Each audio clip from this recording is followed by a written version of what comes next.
Hola, mi nombre es José Roberto Rodríguez y es un gusto compartir contigo. Lección número 5, titulada ¿Cómo cantar la canción del Señor en tierra extraña?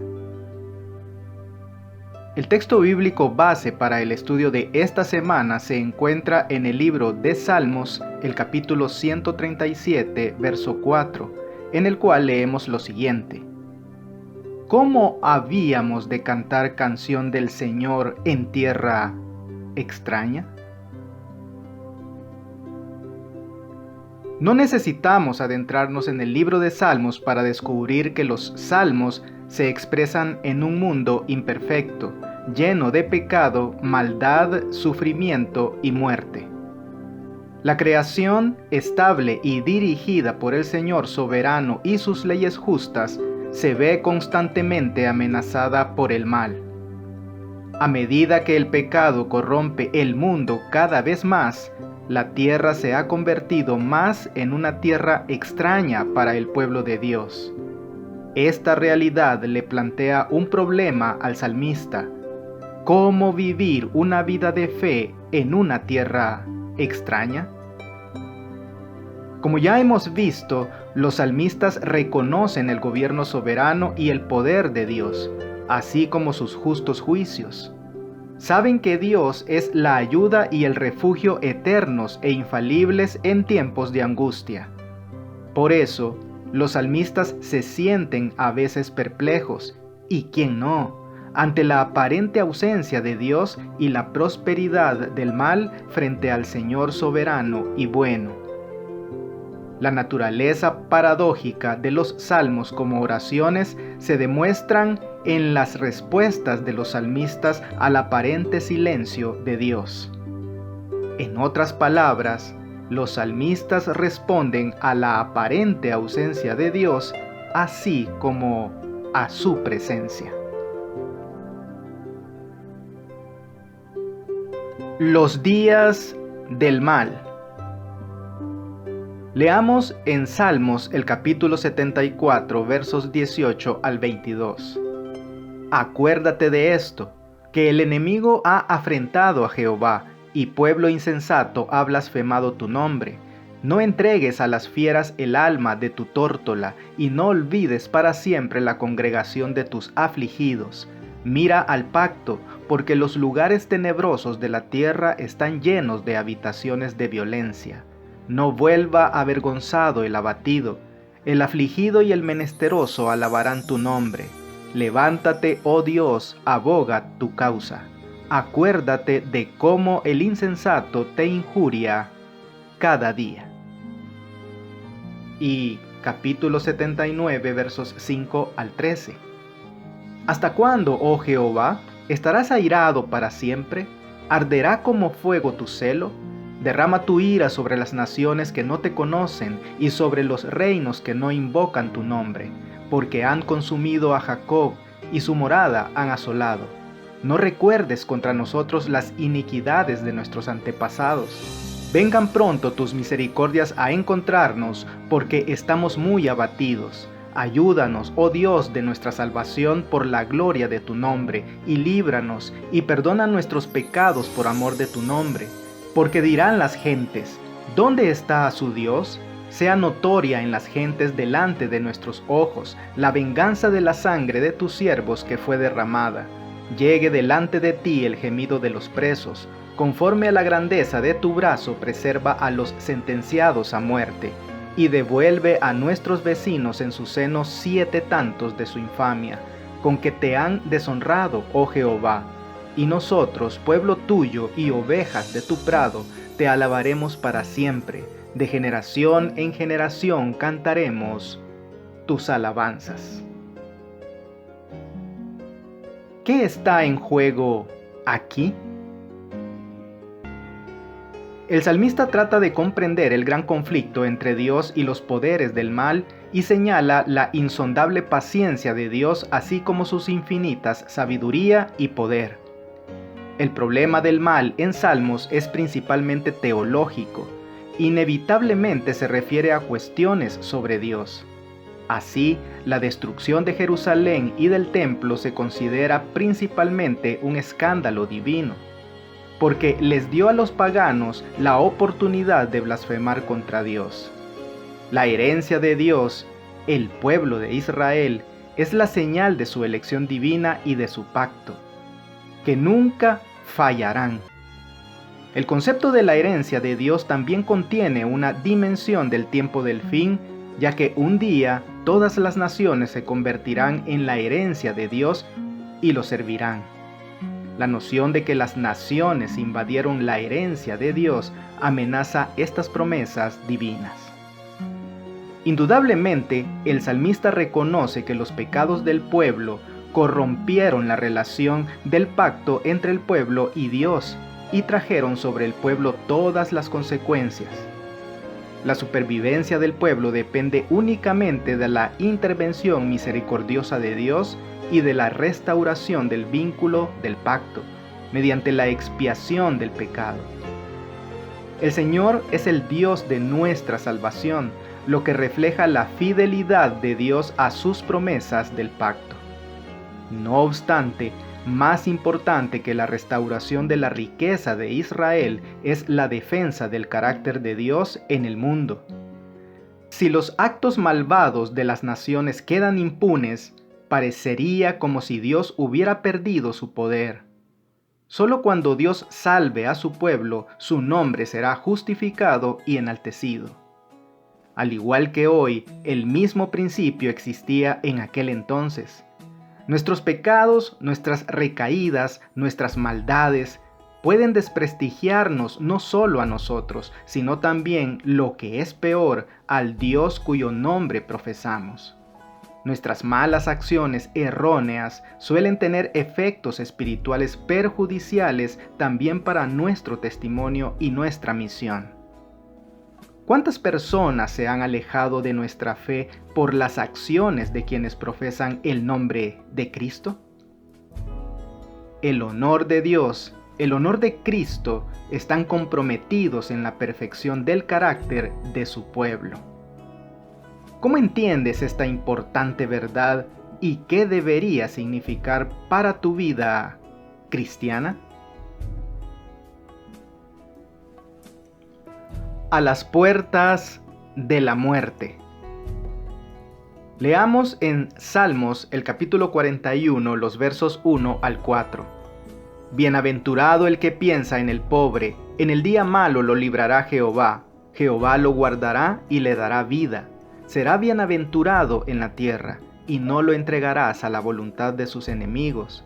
Jehová lo sustentará sobre el lecho del dolor. Mullirás toda su cama en su enfermedad. Yo dije, Jehová, ten misericordia de mí, sana mi alma, porque contra ti he pecado.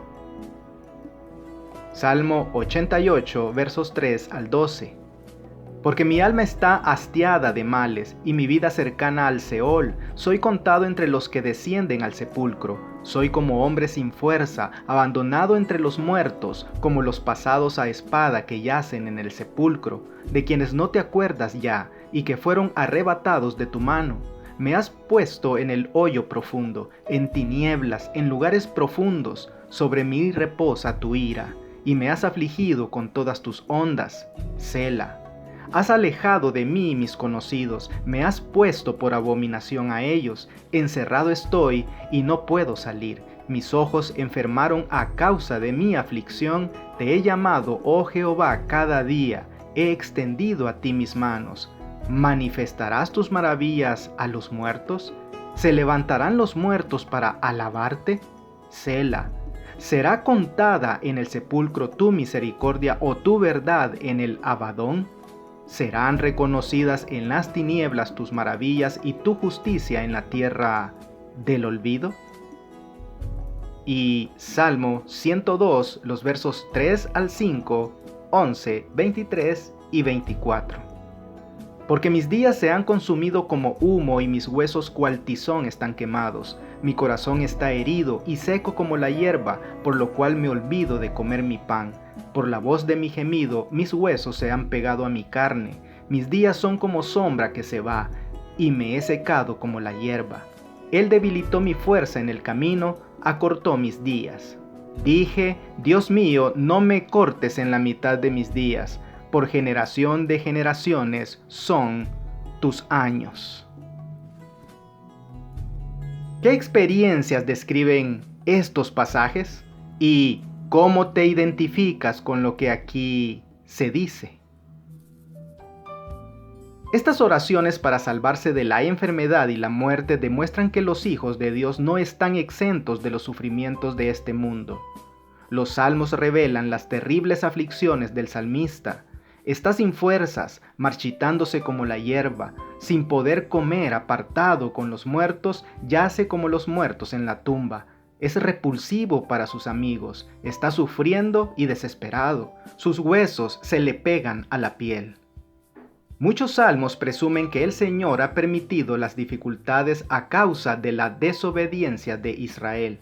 El salmista reconoce que el pecado puede acarrear enfermedad, por eso se refiere al perdón que precede a la curación. Sin embargo, algunos salmos como Salmo 88 y 102 reconocen que el sufrimiento inocente del pueblo de Dios es un hecho de la vida, aunque sea difícil de entender. En Salmo 88, Dios se encarga de llevar al salmista al borde de la muerte. No obstante, fíjate que aun cuando se expresan las quejas más atrevidas, el lamento es claramente un acto de fe, pues si el Señor en su soberanía permitía los problemas, podía también restaurar el bienestar de su Hijo. En el umbral de la tumba, el salmista recuerda los prodigios, la bondad, la fidelidad y la justicia de Dios. A pesar de sentirse golpeado por Dios, el salmista se aferra a Él. Aunque sufre, no niega el amor de Dios y sabe que Dios es su única salvación. Estas apelaciones muestran que el salmista no solo conoce el sufrimiento, sino también tiene un conocimiento íntimo de la gracia de Dios y de que ambas cosas no necesariamente son mutuamente excluyentes. En resumen, tanto el hecho de que Dios permita el sufrimiento como su liberación son demostraciones de su soberanía suprema. Saber que Dios tiene el control inspira esperanza. Cuando leemos Salmos 88 a la luz del sufrimiento de Cristo, nos sobrecoge la profundidad de su amor, porque estuvo dispuesto a atravesar las puertas de la muerte por el bien de la humanidad. Piensa en Jesús en la cruz y en lo que sufrió a causa del pecado. ¿En qué medida esa realidad que Dios en Cristo sufrió incluso peor que cualquiera de nosotros debería ayudarnos a mantener la fe aún en tiempos de sufrimiento y prueba? ¿Dónde está Dios? Leamos en Salmo el capítulo 42, los versos 1 al 3. Como el ciervo brama por las corrientes de las aguas, así clama por ti, oh Dios, el alma mía. Mi alma tiene sed de Dios, del Dios vivo. ¿Cuándo vendré y me presentaré delante de Dios? Fueron mis lágrimas mi pan de día y de noche, mientras me dicen todos los días, ¿dónde está tu Dios? Salmo 63, verso 1. Dios, Dios mío, eres tú. De madrugada te buscaré. Mi alma tiene sed de ti, mi carne te anhela. En tierra seca y árida, donde no hay aguas. Salmo 69, versos 1 al 3. Sálvame, oh Dios, porque las aguas han entrado hasta el alma. Estoy hundido en cieno profundo, donde no puedo hacer pie. He venido a abismos de aguas y la corriente me ha anegado. Cansado estoy de llamar, mi garganta se ha enronquecido. Han desfallecido mis ojos esperando a mi Dios. Y Salmo 102, versos 1 al 7. Jehová, escucha mi oración y llegue a ti mi clamor. No escondas de mí tu rostro en el día de mi angustia. Inclina a mí tu oído. Apresúrate a responderme el día que te invocare, porque mis días se han consumido como humo, y mis huesos cual tizón están quemados. Mi corazón está herido y seco como la hierba. por lo cual me olvido de comer mi pan. Por la voz de mi gemido, mis huesos se han pegado a mi carne. Soy semejante al pelícano del desierto, soy como el búho de las soledades. Velo y soy como el pájaro solitario sobre el tejado. ¿Qué causa tanto dolor al salmista? No solo los sufrimientos personales y comunitarios perturban al salmista, sino también, e incluso más, la aparente falta de atención de Dios a las penurias de sus siervos. La ausencia de Dios se siente como una sed intensa en tierra seca y una angustia mortal. El salmista se siente alejado de Dios y se compara con aves solitarias. Soy semejante al pelícano del desierto, como el búho de las soledades. Velo y soy como el pájaro solitario sobre el tejado, decía Salmos 102, 6 y 7. La mención del desierto enfatiza la sensación de aislamiento de Dios. Un pájaro solitario sobre el tejado está fuera de su nido, de su lugar de descanso. El salmista clama a Dios de lo profundo, como si se viera engullido por aguas caudalosas y se hundiera en un profundo cieno. Estas imágenes describen una situación opresiva de la que no se puede escapar, salvo mediante intervención divina. Leamos el Salmo 10, verso 12. Levántate, oh Jehová, Dios, alza tu mano, no te olvides de los pobres. Salmo 22, 1. Dios mío, ¿por qué me has desamparado? ¿Por qué estás tan lejos de mi salvación y de las palabras de mi clamor? Salmo 27, 9. No escondas tu rostro de mí, no apartes con ira a tu siervo. Mi ayuda has sido, no me dejes ni me desampares, Dios de mi salvación. Y Salmo 39, 12. Oye mi oración, oh Jehová, y escucha mi clamor. No calles ante mis lágrimas, porque forastero soy para ti, y advenedizo como todos mis padres. ¿Cómo responde el salmista a la aparente ausencia de Dios? Es notable que los salmistas decidan no callar ante el silencio de Dios. Los salmistas creen inquebrantablemente en la oración porque la oración se dirige al Dios vivo y misericordioso. Dios sigue estando ahí, aun cuando parece ausente. Continúa siendo el mismo Dios que los escuchó en el pasado y por eso confían en que los escucha ahora. Las ocasiones de silencio de Dios hacen que los salmistas se autoexaminen y busquen a Dios, pero con confesión y peticiones humildes. Saben que Dios no callará para siempre.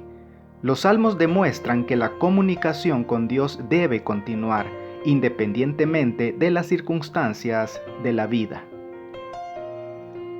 ¿Qué podemos aprender de las respuestas de los salmistas a la aparente ausencia de Dios? ¿Y cómo respondes tú a los momentos en que Dios parece guardar silencio? ¿Qué sostiene tu fe?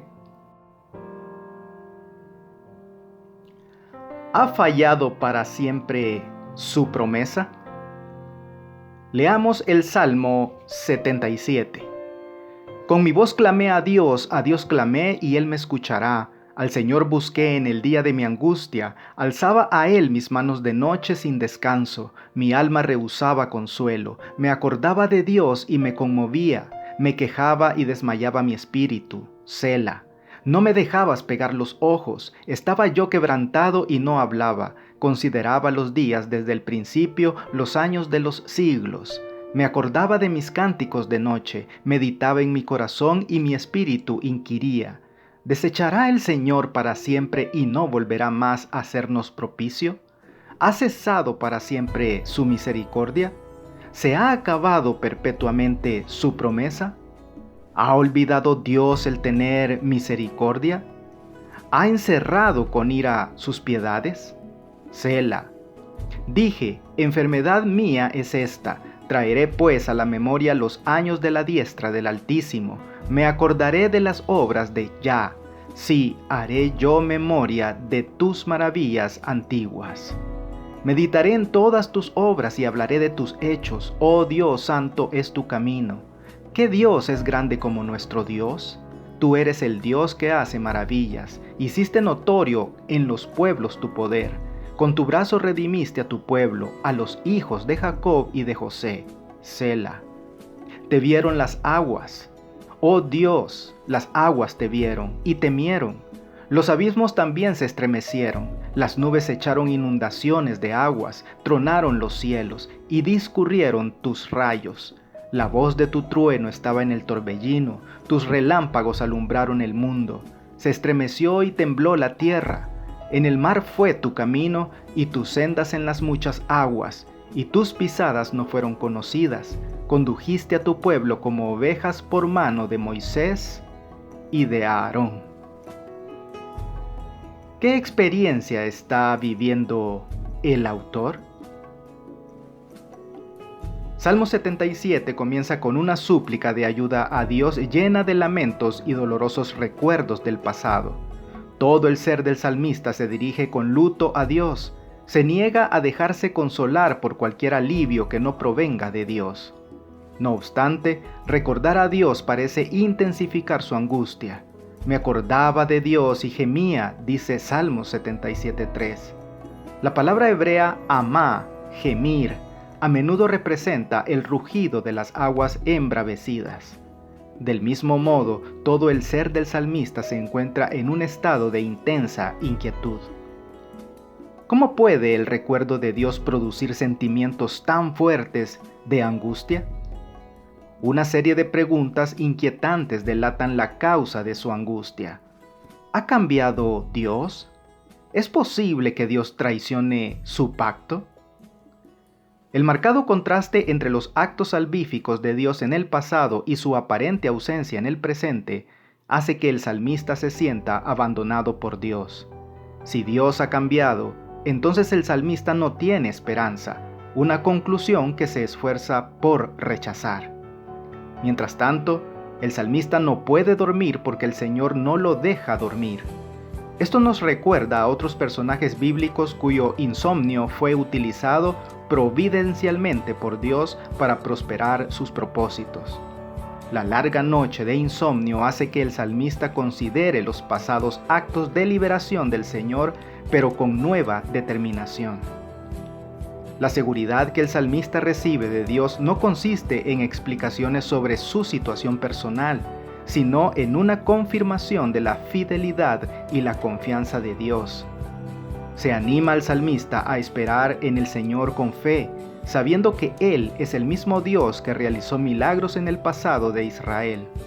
El salmista también se da cuenta de que no se vieron tus huellas, reconociendo la guía de Dios, incluso en situaciones en las que su presencia no es obvia a los ojos humanos.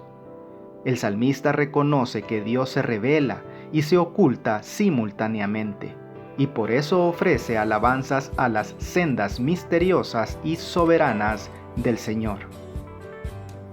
Piensa en un momento pasado en los que el Señor actuó en tu vida. ¿Cómo puede ayudarte esa verdad a afrontar lo que se te presenta ahora? Para que los justos no sean tentados. Leamos el Salmo 37, versos 1 y 8. No te impacientes a causa de los malignos, ni tengas envidia de los que hacen iniquidad. Deja la ira y desecha el enojo. No te excites en manera alguna a hacer lo malo. Salmo 49, 5 al 7. Porque he de temer en los días de adversidad, cuando la iniquidad de mis opresores me rodeare. Los que confían en sus bienes y de la muchedumbre de sus riquezas se jactan. Ninguno de ellos podrá de manera alguna redimir al hermano, ni dar a Dios su rescate. Salmo 94, 3 al 7. ¿Hasta cuándo los impíos, hasta cuándo, oh Jehová, se gozarán los impíos? ¿Hasta cuándo hablarán cosas duras y se vanagloriarán todos los que hacen iniquidad? A tu pueblo, oh Jehová, quebrantan, y a tu heredad afligen. A la viuda y al extranjero matan, y a los huérfanos quitan la vida. Y dijeron, no verá ya, ni entenderá el Dios de Jacob. Y Salmo 125, verso 3. Porque no reposará la vara de la impiedad sobre la heredad de los justos, no sea que extiendan los justos sus manos a la iniquidad. ¿A qué lucha se enfrenta aquí el salmista? Estos salmos lamentan la prosperidad actual de los impíos y el desafío que este hecho plantea a los justos. Los impíos no solo prosperan, sino a veces además desprecian abiertamente a Dios y oprimen a otros. Lo desconcertante es que, mientras que la vara de la impiedad domina al mundo, el cetro de justicia parece fracasar. Entonces, ¿por qué no rendirse y aceptar el mal como hacen otros? Leamos el Salmo 73, versos 1, 20 y 27. Ciertamente es bueno Dios para con Israel, para con los limpios de corazón, como sueño del que despierta. Así, Señor, cuando despertares, menospreciarás su apariencia, porque he aquí los que se alejan de ti perecerán. Tú destruirás a todo aquel que de ti se aparta. ¿Qué ayuda al salmista a superar la crisis? ¿Y cuál es el fin de los que confían en cosas vanas? Cuando el salmista del Salmo 73 seguía enfocado en la iniquidad actual del mundo, era incapaz de ver el panorama completo desde el punto de vista de Dios. El problema que la prosperidad del mal planteaba a su fe era abrumador. Además, creía que su argumento sobre la inutilidad de la fe se basaba en la realidad. Sin embargo, Salmo 73 muestra que estas cosas se burlan de los que ignoran el primer versículo de este salmo, que es el resumen de todo el salmo. Dios es realmente bueno con Israel, con los limpios de corazón. El salmista es conducido al santuario, el lugar del gobierno soberano de Dios, y ahí se le recordó que el hoy es solo una pieza del mosaico, y que debe considerar el fin, cuando los impíos enfrentarán el juicio de Dios. El hecho de que el salmista comprendiera esta verdad en el santuario y confesara su insensatez anterior demuestra que la realidad solo puede captarse con discernimiento espiritual y no mediante la lógica humana. ¿Te consuela la promesa del juicio de Dios sobre el mundo y sobre toda su maldad cuando hoy tanta maldad queda impune? Para estudiar y meditar. Al igual que los salmistas, el pueblo de Dios de todos los tiempos cada tanto se pregunta cómo cantar la canción del Señor en tierra extraña. Nuestra fe en el gobierno soberano del Señor se ve desafiada, a veces en extremo, y podemos plantearnos si Dios tiene el control o si realmente es tan poderoso y bueno como dicen las Escrituras. La fe bíblica implica a menudo tanto incertidumbre y suspenso como confianza y afirmación. A veces, la incertidumbre y el suspenso, especialmente ante el mal y la aparente ausencia de Dios, pueden ser casi insoportables. Con todo, la incertidumbre nunca debe referirse a Dios, a su carácter amoroso y justo, ni a su fidelidad. Los salmistas pueden tener dudas sobre el futuro, pero a menudo apelan al amor y la fidelidad inquebrantables de Dios. Nosotros debemos seguir el mismo ejemplo. Reunid todas vuestras facultades para mirar hacia arriba, no hacia abajo, a vuestras dificultades. Entonces no desmayaréis por el camino. Pronto veréis a Jesús detrás de la nube, extendiendo su mano para ayudaros, y todo lo que tendréis que hacer será darle vuestra mano con fe sencilla y dejarle que os guíe. A medida que manifestéis confianza, tendréis esperanza por la fe en Jesús. Las ocasiones en que Dios ha encubierto su rostro no socavan la eficacia de la oración. Al contrario, Estas ocasiones hacen que los salmistas reflexionen, recuerden los pasados actos salvíficos de Dios y busquen a Dios con confesión y peticiones humildes. La fe se fortalece al entrar en conflicto con dudas e influencias opositoras.